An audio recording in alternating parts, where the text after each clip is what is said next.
Ça va? Ça va et vous? Ça va très bien, on est ravis de te voir. Bah écoute Ryan, on est ravis de te rencontrer aujourd'hui.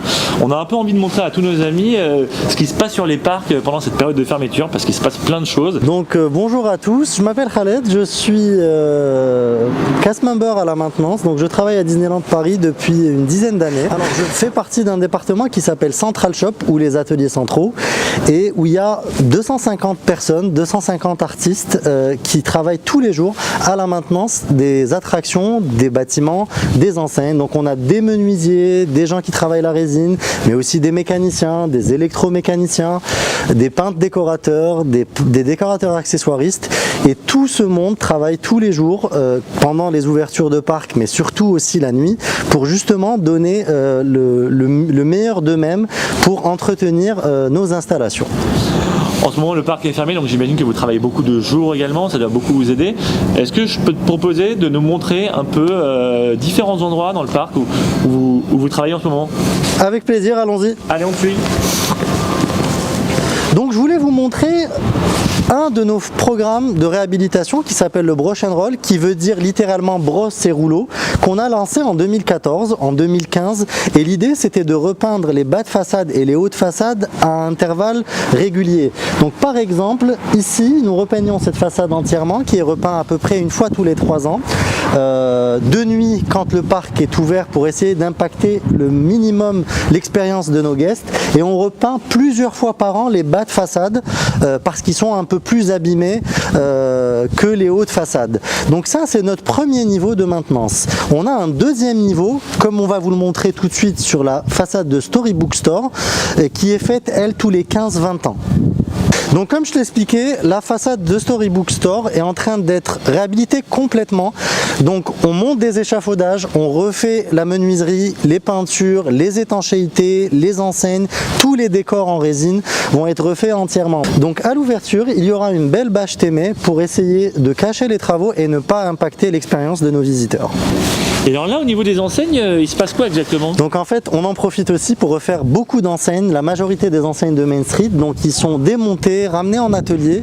On refait la feuille d'or, on refait la peinture. Vous voyez comme l'enseigne d'Emporium, où il y a Emporium qui est écrit donc en feuille d'or. Donc tout ça est refait pendant la fermeture.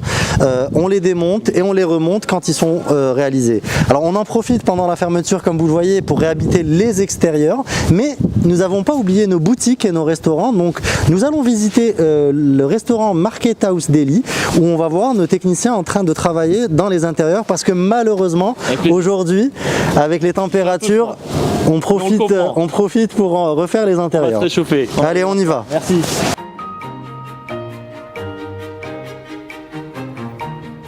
Donc Chloé, je te présente l'équipe d'EcoProx et l'équipe des vernisseurs qui sont aujourd'hui en train de réhabiliter les intérieurs du restaurant Market House Deli. Bonjour Virginie. Comment vas-tu? Ça va.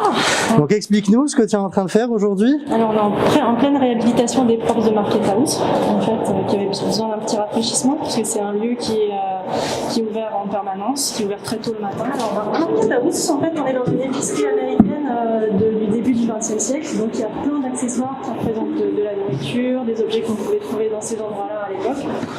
Et du coup, en fait, Jérôme est en train de réhabiliter des saucissons des faux saucissons.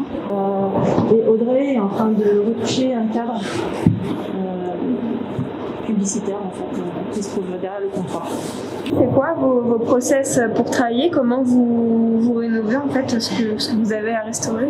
Et ben, en fait, ça c'est un accessoire qui typiquement a été acheté il y a 30 ans chez un antiquaire. C'est un sac de farine qui a pris la graisse, la poussière et toute la saleté depuis 30 ans. En fait, on va le démonter du parc, on va l'emmener dans les ateliers.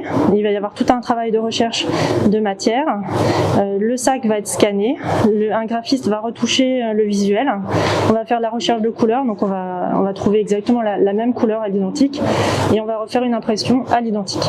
L'idée c'est de refaire le décor comme il a été pensé par les Imagineers il y a 30 ans. Et vous avez du coup un document de travail pour vous guider pendant votre restauration? Alors il y a beaucoup d'accessoires qui n'ont pas de documentation parce qu'en plus ça a été acheté et posé directement.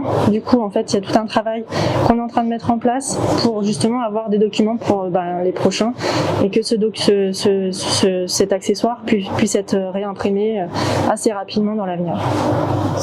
Donc comme je vous le disais, les vernisseurs sont aussi en train de réhabiliter les lambris et vont réhabiliter les parquets. Donc bonjour Benjamin. Bonjour Alex. Peux-tu nous expliquer ce que vous êtes en train de faire sur ce restaurant? Comme au Casier Corner, que nous avons entièrement restauré, nous attaquons les lambris et le parquet. Alors ce qu'il faut savoir, c'est qu'on a entièrement tout reponcé pour pouvoir teinter et revernir. Voilà les portes quand on refait à nu, décapées à blanc. Vu que c'est un plaquage, donc il faut y aller tout doucement parce que sinon on attrape la perce. La perce, c'est ce que ça veut dire, c'est le plaquage qui s'enlève, donc il faut faire très attention. Il y a une partie qui est faite à la machine et une partie qui est faite à la main. Et ensuite on reteinte en vernis par-dessus.